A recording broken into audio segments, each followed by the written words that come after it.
తదుపరి రాశి సింహరాశి.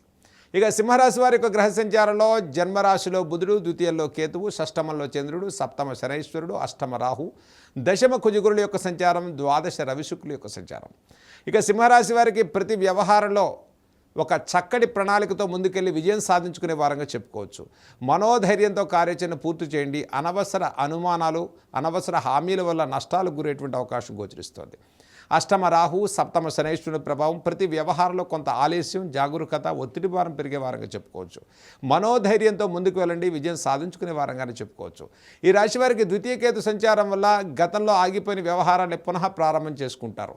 ఆగిపోయిన పనులను ముందుకు తీసుకెళ్లే క్రమంలో కొంత ఆర్థికపరమైనటువంటి ఖర్చులు కానీ ఆర్థిక నష్టాలు కలగకుండా శ్రద్ధ తీసుకోవటం ఈ రాశి వారికి చెప్పదగ్గ సూచన.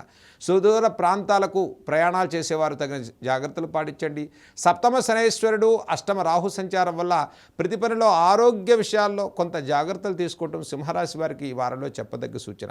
షష్టమ చంద్రుడి యొక్క సంచారం వల్ల ప్రతి వ్యవహారంలో కొంత ఆలస్యం, ఒత్తిడి భారం పెరిగేటువంటి వారంగా చెప్పుకోవచ్చు. ఇక విద్యార్థులకు ప్రోత్సాహకరమైన వారంగానే చెప్పుకోవచ్చు. నూతన విద్యా సంబంధితమైన వ్యవహారాలు, విదేశీ ప్రయాణాల వారికి ప్రోత్సాహకరంగా ఉంది. వ్యవసాయదారులకు శ్రమకు తగిన ఫలితాలు సాధించుకునే వారంగా చెప్పుకోవచ్చు. ఇక ఈ వారంలో సింహరాశి వారు చేయదగినటువంటి పరిహారాల గురించి మనం తెలుసుకుందాం.